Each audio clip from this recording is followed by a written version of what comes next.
SB best টিউশনে সবাইকে স্বাগত। আশা করি ছাত্রছাত্রীরা তোমরা খুব ভালো আছো। আজ সেমিস্টার 4 যারা এডুকেশন পাশে নিয়ে পড়ছো তাদের জন্য আমি আজ গুরুত্বপূর্ণ প্রশ্নগুলি নিয়ে আলোচনা করব এবং কথা দিচ্ছি এর মধ্যে দিয়ে কিন্তু সব কমন পাবে।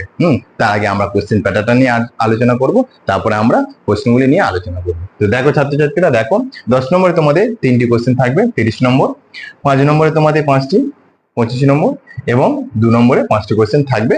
এই গেল তোমাদের কোশ্চেন প্যাটার্ন সিম্পল। এবং তোমাদের সুবিধা হচ্ছে কি, তোমাদের একটা করে কোশ্চেন এক্সট্রা থাকবে। দেখো এখানে যেমন 3টি কোশ্চেন থাকবে, এখানে 4টি থাকবে, 3টি করতে হবে। এখানে তোমার 5টি করতে হবে, কিন্তু এখানে 6টি কোশ্চেন থাকবে, তোমাদের 5টি করতে হবে। এবং এখানে তোমাদের 6টি থাকবে, তোমাদের 5টি করতে হবে। সেক্ষেত্রে তোমাদের খুব সুবিধা। এবং তোমাদের একটা কথা বলে রাখি, দেখো এডুকেশন সাবজেক্টটা কিন্তু খুবই সহজ সাবজেক্ট। যদি কেউ বুঝে নিয়ে ভালো করে পড়তে পারো, সে কিন্তু ভালো রেজাল্ট করতে পারবে। এডুকেশন সাবজেক্ট আমি মনে করি খুবই সোজা, খুবই সহজ সাবজেক্ট। তা অবশ্যই সাবজেক্টটা ভালো করে পড়ো, তারপরে প্রশ্নগুলো ভালো করে দেখো এবং উত্তরগুলো ভালো করে পড়ো। বুঝতে পারলে? এডুকেশন কিন্তু আবারও বলছি খুবই সহজ সাবজেক্ট। চলো এবার আমরা প্রশ্নগুলি দেখে নিই। তো দেখো ছাত্রছাত্রীরা, গুরুত্বপূর্ণ প্রশ্নগুলি দেখে নাও। প্রথম কোশ্চেন, অন্তর্ভুক্তিকরণ বলতে কি বোঝো? অন্তর্ভুক্তিকরণের বাধাগুলি আলোচনা করো। অন্তর্ভুক্তিমূলক সমাজের প্রয়োজনীয়তা লেখো। তো এই কোশ্চেনে কিন্তু খুব খুব গুরুত্বপূর্ণ। এই কোশ্চেনে কিন্তু তোমাদের পরীক্ষা এবছরের জন্য আসবেই। নেক্সট দেখো, প্রতিবন্ধকতা কারণগুলি আলোচনা করো। স্টার মারা, যেগুলো খুব গুরুত্বপূর্ণ আমি কিন্তু স্টার মেরে দিয়েছি। নেক্সট, দৃষ্টি প্রতিবন্ধকতার সংজ্ঞা দাও। দৃষ্টি প্রতিবন্ধকতার সমস্যাগুলি আলোচনা করো।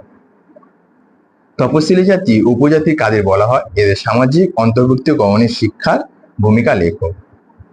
নেক্সট, অন্তর্ভুক্তি সমাজ গঠনে যে কোনো দুটি গণমাধ্যমের ভূমিকা। খুবই ইম্পর্টেন্ট কোশ্চেন, পরীক্ষায় কিন্তু আসবে। নেক্সট, শান্তিপূর্ণ সহাবস্থান বলতে কি বোঝো? এই প্রসঙ্গে শিক্ষার ভূমিকা আলোচনা করো। চলো এবার আমরা 5 নম্বরের কোশ্চেন গুলো একটু দেখে নিই। দেখে নাও ছাত্রছাত্রী, 5 নম্বরে, অন্তর্ভুক্তিমূলক সমাজ গঠনের যে কোনো 5টি উপাদান লেখো।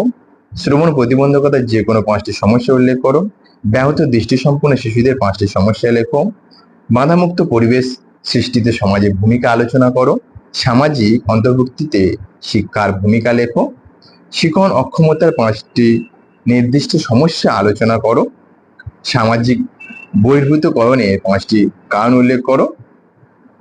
বহু কৃষ্টিমূলক সমাজের জন্য শিক্ষার ভূমিকা আলোচনা করো। দেখো ছাত্রীরা, 5, 10 যেগুলো দিয়েছি সেগুলো কিন্তু সব তোমাদের করতে হবে। এবং 2 নম্বরের প্রশ্নগুলো দেখে নাও ছাত্রছাত্রীরা, আমি আর বলছি না, তোমরা একটু দেখে নাও। এই প্রশ্নগুলো রেডি করে রাখবে, আশা করি তোমাদের কিন্তু খুব উপকৃত হবে এবং পরীক্ষায় কিন্তু এর মধ্যে কিন্তু সব কমন আসবেই। দেখো,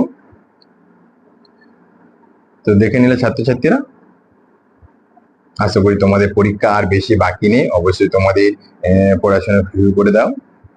অবশ্যই যদি ভিডিওটা ভালো লাগে একটি লাইক করে দিও। চ্যানেলে যদি নতুন হয়ে থাকো চ্যানেলটি সাবস্ক্রাইব করে পাশে থাকা বেল আইকনটি ক্লিক করে রেখো এবং চ্যানেলের পাশে থেকো। ভালো থেকো, সুস্থ থেকো।